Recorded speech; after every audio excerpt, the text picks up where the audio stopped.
In 2016, a study estimated that Americans throw about $62 million worth of coins in the trash annually. This alone shows that for many Americans, coins are not worth the effort to store and save for future use.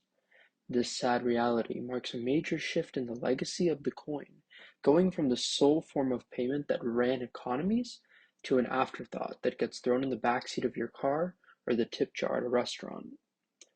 Coins are still used worldwide, with every country having some coinage, even if it is not used frequently, and this fact is unlikely to change in the foreseeable future.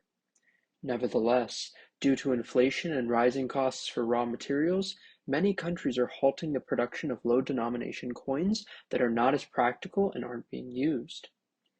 In an age dominated by credit and debit cards, cryptocurrencies, and digital payment methods, the future of coins may seem uncertain. To understand their enduring significance, let's explore the history of coins and why they continue to hold importance today. Coins were first introduced as a currency to facilitate trade for goods and services. While various commodities had been used prior to the introduction of coins, such as grains, livestock, and shells, coins were the first true currency as the physical coin itself held no practical utility. It simply served as a tool to purchase goods or services. The general consensus is that a currency will work if it is portable, fungible, meaning that each unit is identical and interchangeable, finite to restrain how much of the currency there is, durable to allow it to weather travel, recognizable so it cannot be counterfeited, and cheap to ensure the currency is not valuable outside of its desired use. This latter point is one reason many are lobbying to eliminate the penny in the US, because the cost to mint a penny is 2.72 cents, which means its scrap value is higher than its face value.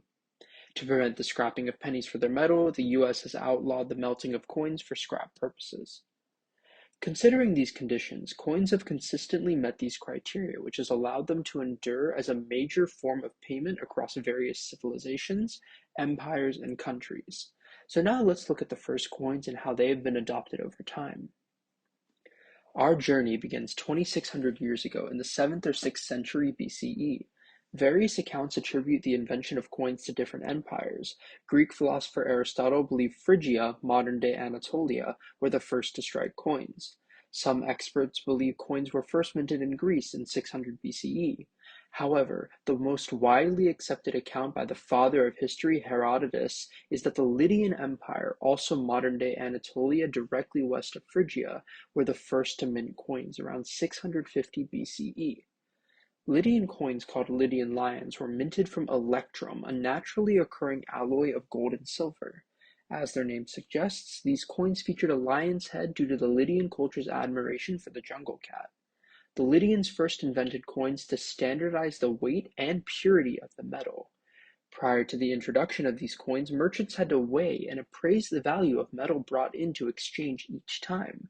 But if a merchant saw a Lydian lion, they knew how much value the coin had, which saved considerable time. At the time, the use of these coins was still sparing, as the value of the original coin was about a month's total spending, which is far too much to be used regularly. This would be comparable to a $1,000 coin being the only possible denomination in the US. Obviously impractical. The minting of these lions was the responsibility of Alyattes, the king of Lydia at the time, which set the precedent of a governmental authority taking charge of the creation of coins. Due to the kingdom of Lydia's proximity to other civilizations, the idea of coins spread to many other kingdoms and empires over the subsequent centuries. Soon after the Lydians, various Greek city-states began minting their own coins, including different denominations like the drachma, obol, and stater. In 547 BCE, the Persians conquered Lydia and introduced their own gold coin, the Persian daric. Around 450 BCE, Phoenicians began minting their coins, although they had been involved in disseminating existing coins before that. In Egypt, coinage came in the wake of conquest by Alexander the Great around 332 BCE.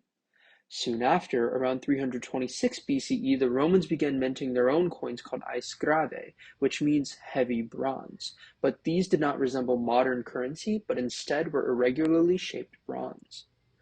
Further east, some punchmark coins were used in India between 600 and 500 BCE, but the first standardized coins were used between 300 and 200 BCE during the Maurya Empire.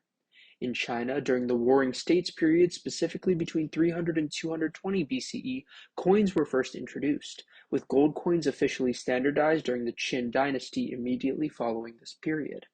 The usage of early coins differed from region to region. For societies with one denomination, overall usage was low because most transactions were not expensive enough to warrant the use of coinage. Conversely, in the Greek city-states, due to the different denominations of coins offered, their usage was more widespread. Also, many early coins were little more than lumps of metal with a punch mark to signify a standardized size. However, some, such as the Lydian lions, did have images depicted. Once again, the Greeks diverged due to the stater of Phanes from Ephesus being the first known coin to depict a figurehead, King Phanes, on the face of the coin. Consequently, the Greeks greatly influenced coinage worldwide through the depiction of historical figures on coins as a means to assert authority and facilitate trade.